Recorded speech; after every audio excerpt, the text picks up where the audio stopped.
سلام، به دراپکش خوش اومدی. اگه دنبال راههای ساده و رایگان برای کسب درآمد از کریپتو و ارزهای دیجیتال میگردی، اینجا خونه توه. توی این ویدیو قرار بهتون 0 تا 100 ربات ورتوس رو فقط توی 5 دقیقه آموزش بدم. بدون معطلی بریم سراغ آموزش. خب وارد ربات ورتوس میشیم و ساب میکنیم تا ربات بالا بیاد. دوستان، از چند قسمت مختلف تشکیل شده این ربات. اون بالا نوشته ورت بالانس، عکس یه سکه سبز کنارشه که موجودی ورتوستون رو نشون میده. مثلا من 2755 تا دارم. کنارش نوشته توتال بالانس که مجموع داراییاتون رو نشون میده که خب مال ما الان صفره. پایین صفحه هم سری قیمت ها گفته، مثل تون که $5، ورتوس هم که گفته $0، به خاطر اینکه هنوز لیست نشده. دوستان مهمترین بخش ماینینگه که خب ما واردش میشیم. پایین صفحه 4 تا گزینه هست که کارهای مختلف رو واسه ما انجام میدن و کل کار ربات رو در واقع انجام میدن. خب ما روی اولین گزینه یعنی ماموریت ها کلیک میکنیم. مثلا یکی از ماموریت‌هاش این هست که شما یه ویدیو به مدت 15 ثانیه ببینید و یه مقداری ورتوس رو دریافت کنید. میتونید ماموریت‌های مختلف رو امتحان کنید و همه رو انجام بدید. یه سریاشون در واقع فیک خوره، یه سریاشون هم نه، فیک خور نیست. یه ماموریت دیگه انجام میدیم، روی اون گوتس، اون بزغالب کلیک میکنیم، میگه ربات گوتس رو استارت کنید. خب استارت میکنیم، برمیگردیم، همونطور که دیدید انجام شد. و ماموریت‌های مختلف دیگه که خب میتونید با انجام دادن اونا شما در واقع یه مقداری ورتوس رو دریافت کنید. اون بالا 3 تا گزینه هست. خب یکیش مال ماموریت‌ها بود. یه گزینه دیگه هست به نام دیلی.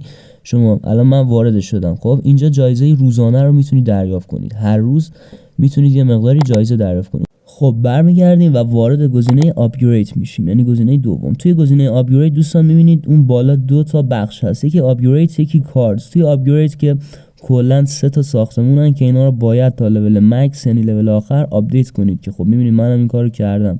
اون بالایی تا لول 7، وسطی 5 و آخری هم که تا لول 4 میره که ساختمون اصلیتون هستش. خب گزینه کاردز یه سری کاردهای مختلف رو به ما داده، یه سری کارت‌های مختلف که با آپدیت کردن هر کدوم از اونا یه مقداری سود ساعتی ورتوس دریافت میکنیم. یعنی میتونیم در واقع مثلا به جای 0.2 ورتوس در ساعت اگه اینا رو آپدیت کنیم میشه 0.4، دوباره آپدیت کنیم میشه 1 ورتوس، دوباره آپدیت کنیم میشه 2 ورتوس. به این صورته. خب الان مثلا سود ساعتی من میبینید این سمت راست، سود ساعتی من 1.6 ورتوسه. خب که یعنی هر 3 ساعت تقریبا 4.5 ورتوس برای من میسازه. اینم که گزینه کالکت و با کلیک کردن روی اون در واقع میتونید یه مقداری ورتوس رو دریافت کنید. خب وارد گزینه فرندز میشیم، یعنی دوستان. خب اینجا مثلا من 21 فرندز دعوت کردم. تمام دوستایی که شما دعوت کردید رو بهتون نشون میده. و از اون پایین گزینه سبز میتونید یه لینک بگیرید از خود بازی که حالا اون لینک دعوت شماست و برای دوستاتون که بفرستیدش میتونید دوستاتون رو دعوت کنید و هر چی که دوستاتون در میارن 16% هم به شما هدیه داده میشه. خب برمیگردیم و وارد گزینه آخر یعنی کانتریز میشیم یا همون کشورها میشیم که افراد برتر رو در واقع توی این قسمت به ما نشون داده که لیگ‌های مختلفی هست. روی لیدر بورد میزنیم. خب اینجا میتونید افراد برتر رو توی هر لیگ مشاهده بکنید در واقع.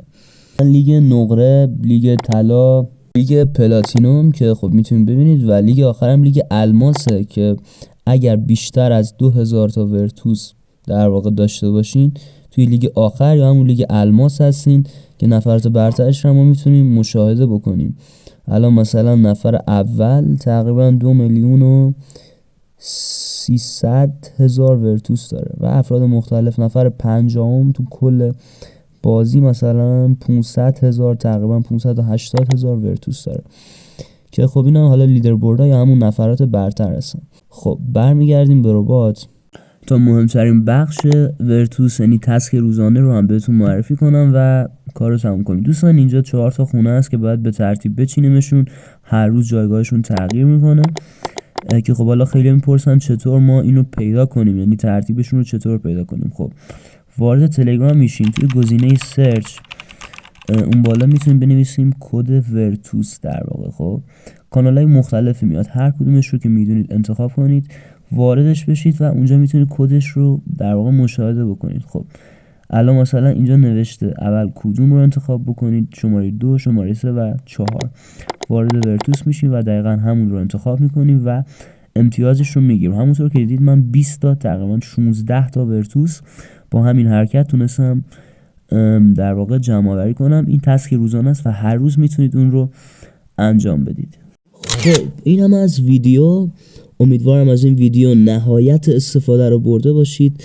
تا ویدیوهای دیگه، خدا یار و نگهدارتون.